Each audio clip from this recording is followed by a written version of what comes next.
Hello everyone, and welcome to another Elemental Shaman video slash guide slash discussion. We are in patch 9.05 right now, and I get a lot of questions regarding, since my new guide videos have come out and talking a lot about Skybreakers, Fiery Demise, and Echoes of the Great Sundering, and when to use those two legendaries. I wanted to make a video covering a lot of the common questions and answers to this whole conundrum and playstyle complex that people are struggling with. So today's video, we're going to be talking about Skybreakers, Fiery Demise versus Echoes of the Great Sundering. When should you be using which legendary, and how do you go about making that decision? So our talking points for today's video are going to be pros and cons of each legendary, rotational differences between them, why Skybreakers loses to Echoes the higher the key is, and why Echoes loses to Skybreakers the lower the key is. Why I have opted to play Echoes of the Great Sundering over Skybreakers as of late, and which affixes have favorable interactions with each legendary. Alright, so starting out, pros and cons of each legendary. We know that Skybreakers offers a more different and unique playstyle in comparison to Echoes of the Great Sundering, and in this playstyle, it's all about lowering the cooldown of your Fire Elemental or your Storm Elemental, depending on which talent that you run. More people will play Skybreakers with Storm Elemental as it is a more impactful cooldown, and since Skybreakers lowers that more impactful cooldown, it's just a favorable talent to run with the legendary. So rotationally, you actually put out a lot more Earthquakes because in AoE combat, that is your main Maelstrom spender, right? And with Echoes of the Great Sundering, you start to rotate Earthshocks in to empower your next Earthquake. Now, difference-wise, you're obviously going to see a lot more Earthquakes out while running Skybreakers, Fiery Demise, and this can offer more utility for the tank, for the group, more CCs, more knockdowns, more interrupts, right? And that's very, very cool. It's a cool interaction, right? But rotationally also, it kind of forces you to use Flame Shock on cooldown if you need Storm Elemental or your Fire Elemental to be up for the next pull. If you, let's say, need to have Storm Elemental for this upcoming pull, I'll just use the other side as an example, right? So we know that this big first pull here, you would use all of your cooldowns essentially. But during this pull, you would also be keeping Flame Shock up on as many targets as possible to reduce the cooldown of your Storm Elemental in anticipation for the next pull.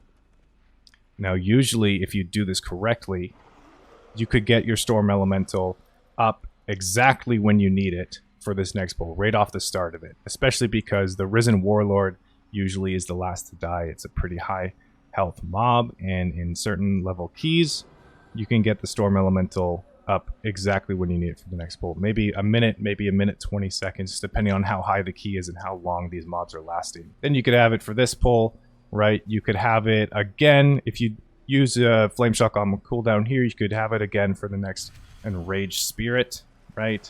So DOS, or the other side, is actually a really good example of how powerful Skybreakers can be, as long as you're managing Flame Shocks, because usually from pull to pull, you'll want to have it up for these larger pulls that are very, very close together. On the contrary, Echoes of the Great Sundering offers uniquely much more priority target damage in the form of your Earthshocks that you first spend on your first 60 Maelstrom. You will Earthshock to empower your next Earthquake. The Earthquake will then deal 120% additional damage after that Earthshock, right? So you're putting an Earthshock, which is single target damage, into, let's say, a priority target mob or a higher health mob to lower its health. Have it more even out with the rest of the group. So this offers really good priority target damage, like I mentioned, but it also gives higher single target throughput. You still use Earthquake on single target, okay? And you still use the whole legendary effect on single target. So it's actually a lot better for Pridefuls. Unless you're using your Storm Elemental for Pridefuls, which usually you don't have to do unless your team just has like no damage, right? Going into that Prideful. So rotationally speaking, the fundamentals of your rotation are very, very similar to each of the legendaries. Except for Skybreakers, you're rotating in a lot of Flame Shocks, but you're still spamming Chain Lightnings and Earthquakes. And for Echoes of the Great Sundering, you rotate Earthshock into Earthquake. You're just swapping between those two, and you're getting more priority target damage out. Now, Skybreakers loses to Echoes of the Great Sundering the higher the key is, because the higher the key is, the more priority target damage becomes more useful, essentially.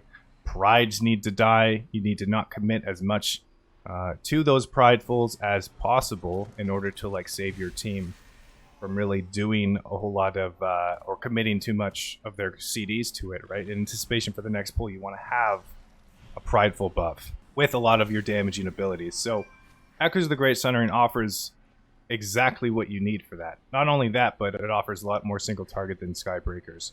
So the higher the key is, you're going to be running into problems for you're not having enough boss damage with Skybreakers, you're not having enough prideful damage with Skybreakers because you don't commit your Storm Elemental to pridefuls, but if you were running Fire Elemental, you could commit your Fire Elemental to the prideful mob itself. Now, obviously, Echoes also has a ramp-up issue. This meaning that because we are a builder spender class, there is time that is needed to put into your Maelstrom management and Maelstrom generation.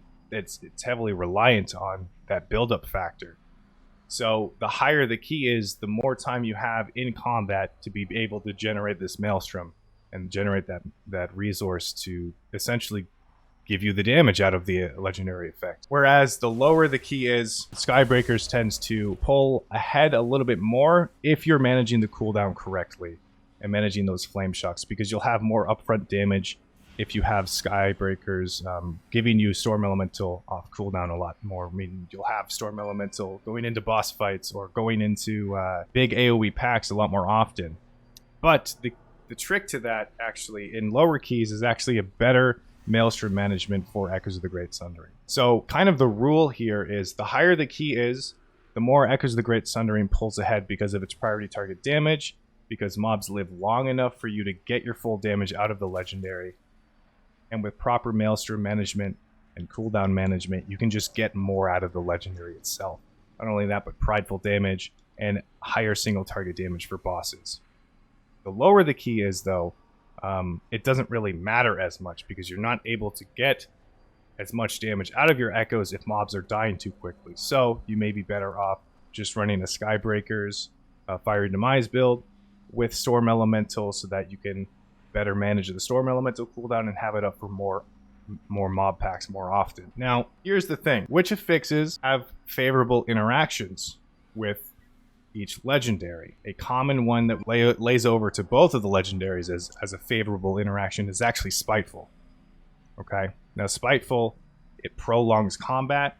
Okay? It gives you extra targets for Chain Lightning, Maelstrom generation, and extra targets to kind of actually spread your flame shocks to as well, to lower the cooldown and have more flame shock uptime for Skybreaker's Fiery Demise. So Spiteful actually favors both legendaries, but in different ways, obviously, right? So the whole flame shock uptime thing for Skybreakers, and the extra mobs that live longer or live long enough for you to generate Maelstrom for the next pull. Echoes is way more reliant on proper Maelstrom management and setting up for the next pull, rather than Skybreakers is, because it just revolves around flame shock management, right? I mean, Maelstrom management and prepping for the next pull, it's universal for each of the playstyles, but it's more important for Echoes because it requires you to dump a lot more Maelstrom into a more empowered Earthquake, right? So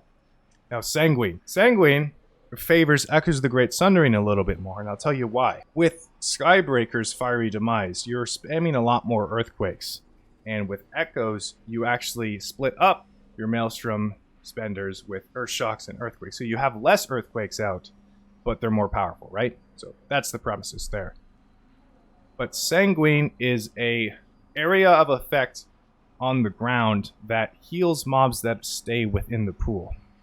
Okay, and if you are spamming Earthquakes like you would be with the Skybreaker's Fiery Demise build, you're actually potentially hindering the amount of time that your group stays in combat, because you could be CCing with Earthquake. The mobs could be CC'd for extra time due to the knockdown effects of the earthquake within the sanguine pool, meaning that they would just heal for more than the amount of damage that you're putting into it, leading to extended combat durations, which is not good for trying to time keys. Now, Echoes of the Great Sundering, because you are putting out less earthquakes and these earthquakes are more impactful, yes, the knockdowns could happen still, and they could be knocked down within the sanguine pool, but it happens far less. So sanguine favors Echoes because of the less earthquake spam and CC, extended CC. Now, Inspiring. This one's a little bit of a weird one to talk about. So Inspiring can cause tanks to kite sooner and kite more often.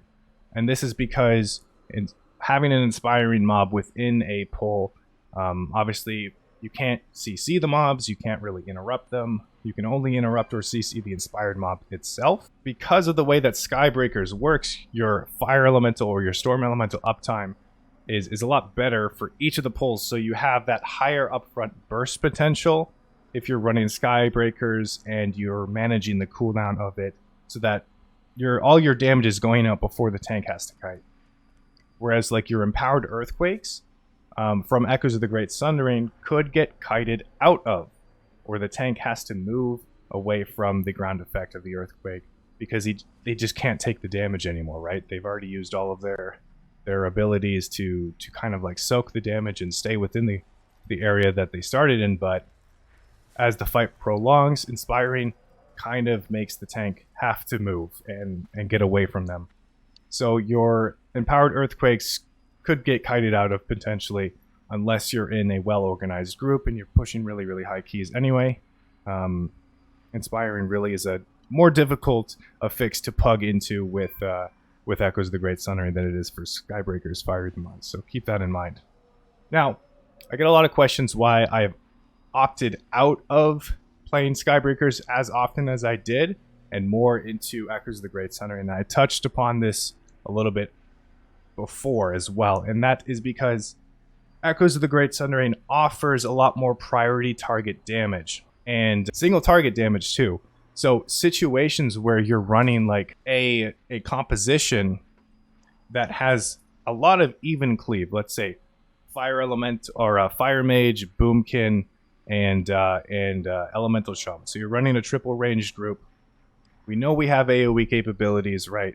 And the Boomkin does really good priority target damage, but we want to try and stop the Fire Mage from having to single target combust outside of Pridefuls or Prideful situations. So having that extra priority target damage capabilities within your comp by running Echoes of the Great Sundering is actually helpful to the comp itself. It gives your even cleave less of a I only do even cleave. You know what I mean? And more of a, okay, so if I target this higher health mob, the speaker itself, and just cleave off of everything else, but I put all my Earth Shocks into the highest health mob, that's going to be more impactful than you just doing as much AoE damage and even cleave as possible. This matters a lot more in higher keys and the higher the key is, because the longer you are in combat, you're always going to be in combat for as long as it takes the last mob of the group to die, right? So if that can be mitigated, or you can do as much damage to the highest health mob as possible while still maintaining AoE, that is the favorable position that you want to be in, right?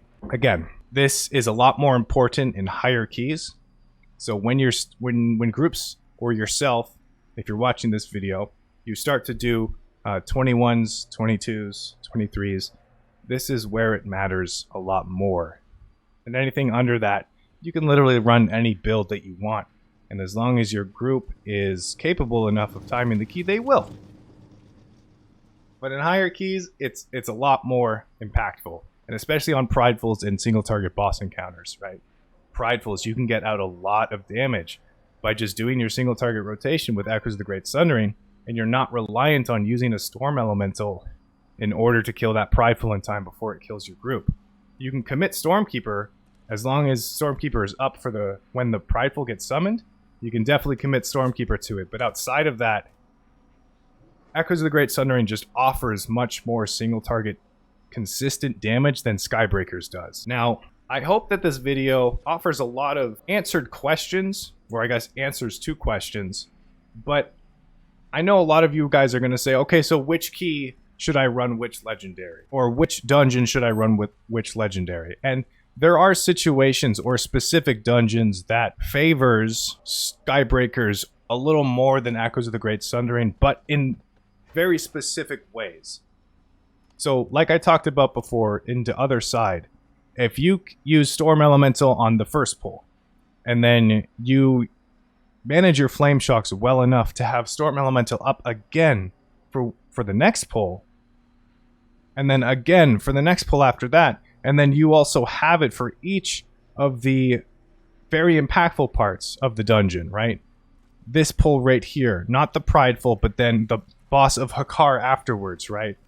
Or if we look over at this pull right here, if you have it for this one, and then you're going into Ardenweald, and then you have Storm Elemental up again for this next big pull, and then you have it up again for the next big pull. That is where it is most useful. Of course, if we think about, okay, so if I'm having my big cooldowns for each of these AoE pulls, right? But then what about my Prideful damage? So my Prideful damage is now lacking a little bit. You're not going to be doing as much Prideful damage because you're running a less single target increased legendary. Whereas if you ran Skybreaker, or if you run Echoes of the Great Sundering in this situation, in the other side on a higher key, you definitely would over Skybreaker's Fire Demise, just because you can get consistent AoE damage out of running the legendary, and you're not really gimping yourself on the Pride that you would spawn here. You're not really gimping yourself as much for single target damage because you're going to have much more of it, even especially if you're timing your CD so that they're off CD when you need them most on boss fights. You're going to be doing just fine. But like I said, in the lower keys, it doesn't matter as much. Anything from like 15 to 19 to 20, you can run Skybreakers if you really want to. That is your personal way that you want to play Elemental Shaman, and it works. It 100% works. But the things that you guys need to understand is the lower the key is, the more favorable one legendary is going to play over the other, and the higher the key is, the more favorable the other way around, right? Understanding these key things, as well as like the whole affixes, how they interact with the legendaries, where you can kind of get tips and tricks out of that. Like I said, with Spiteful, more Maelstrom generation, more Flame Shock uptime to lower the cooldown. Sanguine, you want to spam less Earthquakes, obviously, to heal the mobs less.